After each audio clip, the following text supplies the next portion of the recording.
Hello भाई, तो स्वागत है आपका आज के नए टॉपिक में। आज हम लोग फिर से पढ़ने जा रहे हैं एडमिनिस्ट्रेटिव लॉ का एक और नया टॉपिक, जो कि है परमादेश रिट। यानी भारतीय संविधान के अंतर्गत जो परमादेश रिट की प्रकृति के बारे में पढ़ना, हम लोग को क्षेत्र विस्तार के बारे में पढ़ना, उसकी भूमिका की हमें व्याख्या करनी है।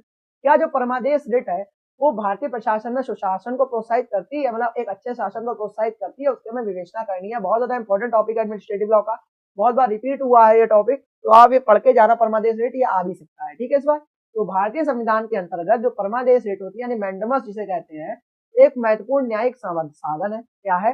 भारतीय संविधान में जो परमादेश रिट है यानी मैंडमस जिसे कहते हैं, एक महत्वपूर्ण न्यायिक साधन है, जिसका उद्देश्य होता है प्रशासनिक अधिकारियों निकायों को उनके वैधानिक और संवैधानिक कर्तव्यों को निभाने के लिए बाध्य कर देना।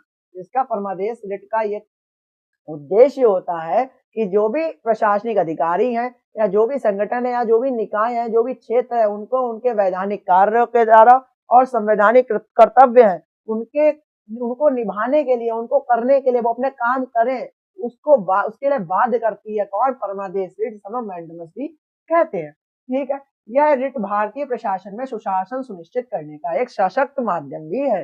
और यह रिट जो है वो भारतीय प्रशासन में सुशासन सुनिश्चित करने का क्या है? सशक्त माध्यम भी है। इस प्रश्न का उत्तर निम्नलिखित बिंदुओं के तहत दिया जा सकता है, और इस प्रश्न का उत्तर जो है तो जो निम्नलिखित नीचे बिंदु दिए गए उसके तहत दिया जा सकता है। पहला हो गया, परमादेश रिट का अर्थ और प्रकृति क्या होती है। जो परमादेश है, मैंडमस जो रिट है, उसका अर्थ क्या होता है, उसकी प्रकृति क्या होती है। परमादेश एक शाब्दिक अर्थ है, परमादेश जो है एक शाब्दिक अर्थ है, यानी कि जिसे कहते हैं आदेश देना। जिसे क्या कहते हैं? आदेश देना। यह एक सांविधिक आदेश है, स्टैट्यूटरी कमांड है। मतलब जो परमादेश एक का जो शाब्दिक अर्थ है, जिसे कहते हैं आदेश देना, यह एक संविधिक आदेश है या स्टैट्यूटरी कमांड है, जिसे क्या कहते हैं? उच्च न्यायालय अनुच्छेद 226 और सर्वोच्च न्यायालय अनुच्छेद 32 द्वारा क्या किया गया है? जारी किया जाता है। परमादेश का जो शाब्दिक अर्थ है, हम लोग आदेश देना भी कहते हैं, यह एक सांविधिक आदेश होता है, यानी स्टैट्यूटरी कमांड होता है, जिसे उच्च न्यायालय 226 इस अनुच्छेद और सर्वोच्च न्यायालय अनुच्छेद 32 द्वारा क्या किया जाता है? जारी किया जाता है। ठीक है, प्रकृति इसकी देखेंगे तो क्या कह रहा है कि परमादेश रिट न्यायालय द्वारा उन सार्वजनिक अधिकारियों और संस्थानों को जारी की जाती है जो अपने वैधानिक या संवैधानिक कर्तव्यों का पालन करने में क्या रहते हैं? विफल रहते हैं। मतलब ये रिट है या जो नोटिस एक तरीके समझ लो, वो तब जारी किया जाता है कि उच्च न्यायालय सर्वोच्च न्यायालय के द्वारा, कि जब कोई अधिकारी है या कोई ऐसी निकाय है प्रशासनिक, वो अपने कार्यों या कर्तव्यों का जो पालन करने है वो क्या करना है? विफल रह रहा है, तो उन्हीं के खिलाफ क्या किया जाता है? इस रिट को, परमादेश की रिट को जारी किया जाता है। यह रिट जो होती है वो केवल सार्वजनिक कर्तव्यों के संदर्भ में जारी की जा सकती है। और यह रिट क्या होती है? केवल सार्वजनिक जो कर्तव्य होते हैं उनके संदर्भ में ही जारी की जा सकती है, ना कि निजी व्यक्तियों के खिलाफ। ये केवल एक सार्वजनिक कोई कर्तव्य है, मतलब कोई प्राइवेट, मतलब इंडिविजुअल व्यक्ति के खिलाफ नहीं है रिट जारी होती है। यह रिट केवल कोई सार्वजनिक कर्तव्यों के संदर्भ में जारी की जाती है कि ये कर्तव्य है, इसका पालन क्यों नहीं हो रहा है, या ये टॉपिक है पूरे संपूर्ण एक निकाय के लिए, उनके खिलाफ यह क्या करी जा सकती है?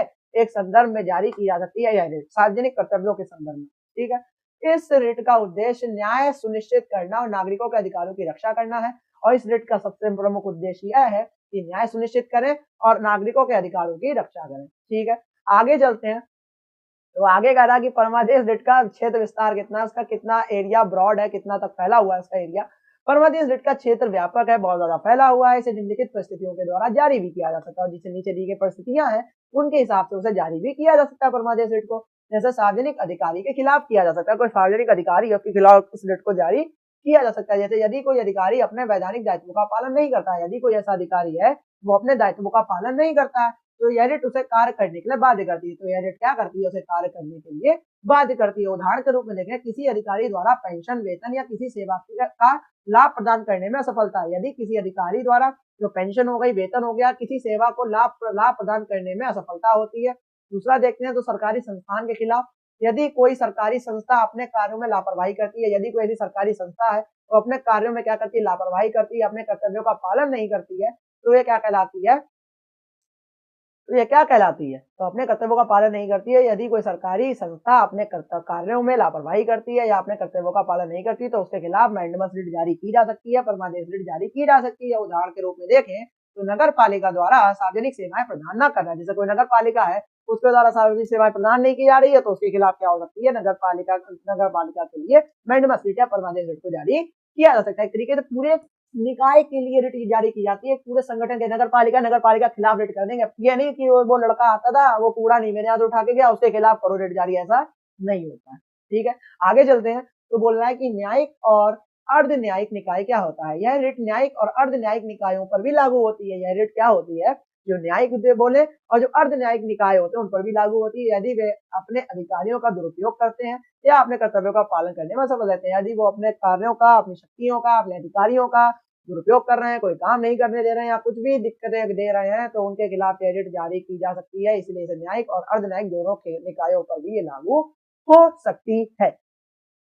निजी व्यक्तियों के खिलाफ भी यह रिट जारी हो सकती है। सामान्यतः यह रिट निजी व्यक्तियों के खिलाफ जारी नहीं की जाती, नहीं हो सकती है। मतलब यह रिट जो है निजी व्यक्तियों के खिलाफ जारी नहीं की जाती। लेकिन यदि कोई निजी निकाय, कोई प्राइवेट सेक्टर या निकाय हो गया, सार्वजनिक कर्तव्य निभा रहा है तो यह लागू हो सकती है। सार्वजनिक कर्तव्य निभा रहा है तो यह उसके खिलाफ लागू हो सकती है। ठीक है, उदाहरण देखें, एक निजी कॉलेज जिसे सरकार से मान्यता प्राप्त हो, उसके खिलाफ यह रिट जारी हो सकती है। ठीक है, आगे चलते हैं।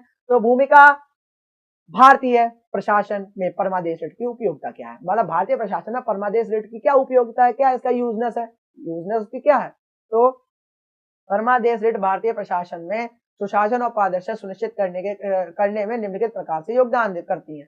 जो परमादेश रिट है यानी भारतीय प्रशासन में जो सुशासन और पारदर्शिता सुनिश्चित करने में क्या होती है, निम्नलिखित प्रकार से योगदान देती है। कैसे, जो प्रशासनिक जवाबदेही सुनिश्चित करती है। क्या करती है, जो प्रशासनिक जवाबदेही है वो क्या करती है, सुनिश्चित करती है। यह रिट सार्वजनिक अधिकारियों और निकायों को उनके वैधानिक और संवैधानिक कर्तव्यों को निभाने के लिए बाध्य कर देती है। जाहिर बात है, अगर कोई अपना काम नहीं कर रहा है, कोई भी सरकार अपना काम नहीं कर रही है, कोई प्राइवेट सेक्टर सब अपना काम नहीं कर रहे हैं, तो उसके खिलाफ रिट जारी हो जाती है और वो उसे काम करने के लिए क्या कर देती है, बाध्य कर देती है।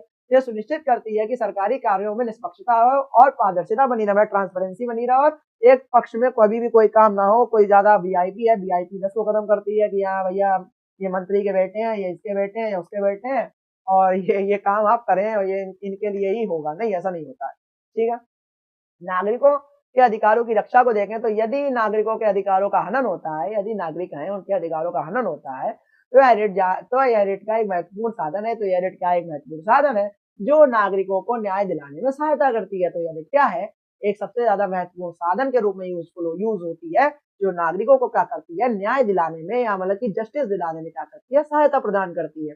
आगे चलते हैं तो विधि का शासन या विधि के शासन को देखते हैं। तो विधि के शासन क्या कह रहा है, रूल ऑफ लॉ का पालन करने के लिए। तो यह रिट तो यार अरे यह रिट सुनिश्चित करती है, यह रिट क्या कर देती है, सुनिश्चित कर देती है कि कोई भी व्यक्ति, संस्थान या अधिकारी कानून से ऊपर नहीं है। यह विधि के शासन को सर्वोच्च रखती है। प्रशासनिक विधि इक्वल टू विधि का शासन। मैंने आपको इससे पहले एक क्वेश्चन में बताया भी है कि प्रशासनिक विधि इक्वल टू विधि का शासन। रूल ऑफ लॉ ही प्रशासनिक विधि, एडमिनिस्ट्रेटिव लॉ होता है। यह रिट यह सुनिश्चित भी कर देती है कि कोई भी व्यक्ति या संस्थान या कोई भी अधिकारी हो, वो कानून से ऊपर नहीं है और ना ही वो कभी हो सकता है। लाल फीताशाही पर नियंत्रण। जो लाल फीताशाही नियंत्रण कैसे होता है कि रिट नौकरशाही में देरी करती है, लापरवाही, उदासीनता को रोकने का कार्य करती है। रिट जो नौकरशाही में देरी है, साहबजादे आ रहे हैं, लापरवाही हो गई, उदासीनता हो गई, न्यूट्रलनेस हो गया, तो ये सबको रोकने में कार्य करती है लाल फीताशाही पर। संवैधानिक आदेश की रक्षा करती है। यदि कोई अधिकारी या निकाय संविधान के प्रावधानों का उल्लंघन कर रहा है, उसके आर्टिकलों का, उनके नियमों का उल्लंघन कर रहा है, तो ये रिट उन्हें बाध्य करती है कि वे संविधान का पालन करें। तो ये उन्हें क्या करती है, बाउंड कर देती है कि वे क्या करें, तो संविधान का क्या करें, पालन करें और उसी के हिसाब से अपने काम को आगे बढ़ाएं। आगे चलते हैं तो लोक प्रशासन में सुधार कैसे देखेंगे। तो लोक प्रशासन में क्या सुधार होते हैं, यह रिट सुशासन, पारदर्शिता और सार्वजनिक हित को प्रोत्साहित करती है। यह रिट क्या करती है कि अच्छे शासन के लिए, ट्रांसपेरेंसी को और सार्वजनिक हित को क्या करती है, प्रोत्साहित करती है। जैसे प्रशासनिक कार्यों में सुधार होता है, जिससे क्या होता है, जो प्रशासनिक कार्य होते हैं उनमें हमारा क्या होता है, सुधार होता है। न्यायिक दृष्टांत या महत्वपूर्ण निर्णय को देखें तो न्यायालय ने परमादेश रिट की प्रकृति और भूमिका को स्पष्ट करने के लिए कई महत्वपूर्ण निर्णय दिए। तो न्यायालय ने क्या करा है, परमादेश की रिट और भूमिका जो होती है उसको स्पष्ट करने के लिए कई महत्वपूर्ण निर्णय दिए। कौन कौन से दिए भाई, नीचे निर्णय पढ़ लेते हैं फटाफट हम लोग। एक हो गया नारायण गोविंद गवली नारायण गोविंद गवली बनाम राज्य वाला मैटर जो था 1951 में। तो इस मामले में क्या हुआ था, न्यायालय ने कहा था कि परमादेश रिट सार्वजनिक कर्तव्यों को लागू करने के लिए जारी की जाती है। तो नारायण गोविंद गवली बनाम राज्य वाले मैटर में क्या हुआ था कि इस मामले में न्यायालय ने कह दिया था कि जो परमादेश रिट है वो सार्वजनिक कर्तव्यों को लागू करने के लिए जारी की जाती है। आगे देखते हैं तो भारत पेट्रोलियम कॉर्पोरेशन बनाम भारत महाराष्ट्र राज्य 2001 वाले मैटर में बोलेंगे। तो इस मामले में न्यायालय ने स्पष्ट किया कि यह रिट केवल वैधानिक और सार्वजनिक कर्तव्यों के संदर्भ में ही लागू होती है। मतलब इस मामले में न्यायालय ने स्पष्ट कर दिया था स्पष्ट रूप से कि यह रिट केवल वैधानिक और सार्वजनिक कर्तव्यों के संदर्भ में ही लागू होती है। विनय प्रकाश बनाम भारत संघ या 1986 वाले मैटर देखेंगे तो इस मामले में रिट जारी कर सरकार को आवश्यक कदम उठाने का आदेश दिया गया। तो इस मामले में जो रिट है उसको जारी कर जो सरकार है उसको आवश्यक कदम उठाने का आदेश दिया गया है, जिससे नागरिकों के मौलिक अधिकारों का संरक्षण हो। इससे क्या हो, नागरिकों के मौलिक अधिकारों का क्या हो, संरक्षण हो सके। ठीक है, आगे चलते हैं। तो आगे बोल रहा है कि LIC बनाम उपेंद्र नाथ शाह, जो LIC बनाम उपेंद्र नाथ शाह को देखेंगे तो 1997 मैटर में कि इस मामले में निजी निकाय के खिलाफ भी रिट जारी की गई है। इस मामले में जो है वो निजी निकाय के खिलाफ क्या होती है, उसके खिलाफ भी रिट जारी की गई है, क्योंकि वह सार्वजनिक कर्तव्यों का निर्वहन कर रहा था। इस मामले में भी निजी निकाय के खिलाफ भी रिट जारी की गई है, क्योंकि वह एक सार्वजनिक मतलब सरकार के द्वारा मान्यता प्राप्त है ना LIC को, तो LIC के खिलाफ भी रिट जारी की गई है। ठीक है, क्या परमादेश रिट सुशासन को प्रोत्साहित करती है? बिल्कुल करती है। कैसे, देख लो। सकारात्मक इसका पहलू है, क्या है, जवाबदेही सुनिश्चित करती है सबके लिए। यह रिट सार्वजनिक अधिकारियों को उनकी जिम्मेदारियों के प्रति जागरूक करती है। यह रिट सबसे पहले तो जो सार्वजनिक अधिकारी है उनकी जिम्मेदारियों से रूबरू कराती है, उनके प्रति जागरूक फैलाती है। जागरूक जागो, अपने लिए नहीं अपने देश के लिए कोई काम करो, सीधी सी बात है। और नागरिक अधिकारों की रक्षा करती है। नागरिक को जो न्याय प्राप्त करने का एक मजबूत साधन प्रदान करती है। जो न्याय नागरिक है उनको न्याय प्राप्त करने का क्या करती है, एक मजबूत साधन भी प्रदान करती है। विधि का शासन देखेंगे तो यह सुनिश्चित करती है कि प्रशासनिक कार्य कानूनी ढांचे के अंतर्गत हो। तो यह सुनिश्चित भी कर देती है कि जो प्रशासनिक कार्य है वो कानूनी ढांचे के अंतर्गत हो। सीमाएं देखेंगे, इसकी जो लिमिटेशन देखेंगे तो न्यायिक दखल बिल्कुल नहीं होना चाहिए। कभी कभी न्यायालय द्वारा बार बार हस्तक्षेप प्रशासनिक कार्यों में बाधा उत्पन्न करता है। कभी कभी जो न्यायालय द्वारा क्या होता है, बार बार अगर हस्तक्षेप होगा किसी भी में, तो जो उसके प्रशासनिक कार्य को क्या कर देता है, उसमें बाधा उत्पन्न कर देता है। जाहिर सी बात है, किसी में बार बार उंगली करे रहोगे तो कभी ना कभी तो यार इंसान फ्रस्ट्रेट हो ही जाता है, उसमें भी बाधा उत्पन्न कर देता है। ज्यादा न्यायिक जरूरत उसमें भी नहीं होना चाहिए। निष्पादन में कठिनाई होती है। यदि अधिकारियों द्वारा रिट का पालन नहीं किया जाता है तो इसे लागू करना कठिन हो सकता है, हो सकता है। ठीक है, अगर कोई रिट को पालन ही नहीं कर रहा है तो इसे लागू करना भी कठिन हो सकता है। विवेकाधीन कर्तव्य पर लागू नहीं होता है। यह रिट केवल वैधानिक कर्तव्यों पर लागू होती है, विवेकाधीन कर्तव्यों पर नहीं। ध्यान रखना, मैंडमस जो रिट है ये केवल दो रिट है जो केवल वैधानिक कोई कर्तव्य है, कोई एक वैधानिक जो हम लोग के ड्यूटीज है उन पर ही लागू होती है, विवेकाधीन कर्तव्यों पर लागू नहीं होती है। आगे चलते हैं तो ये क्या कह रही है, तो यह इसमें निष्कर्ष ये कह रहा है परमादेश रिट में कि परमादेश रिट भारतीय संविधान के अंतर्गत एक सशक्त न्यायिक उपकरण है जो प्रशासनिक अधिकारियों, संस्थानों और उनके वैधानिक कर्तव्यों का पालन करने के लिए क्या कर देता है, बाध्य करता है। यह नागरिकों के मौलिक अधिकारों की रक्षा करते हुए सुशासन को प्रोत्साहित करती है।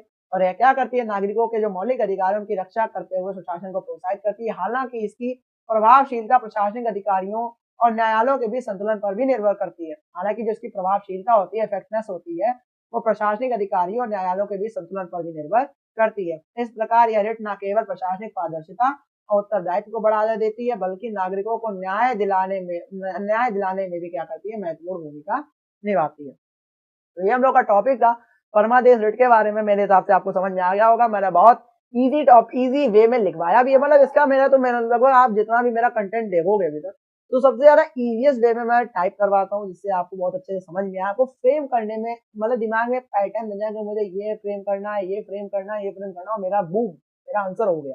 ठीक है, तो मैंने ऐसे फ्रेम करवाया है परमादेश रिट को। अगर आपको ये वीडियो ना समझ में आई तो 1.5x की स्पीड लगा के एक दो बार आप देखोगे तो बहुत अच्छे से समझ में आ जाएगी।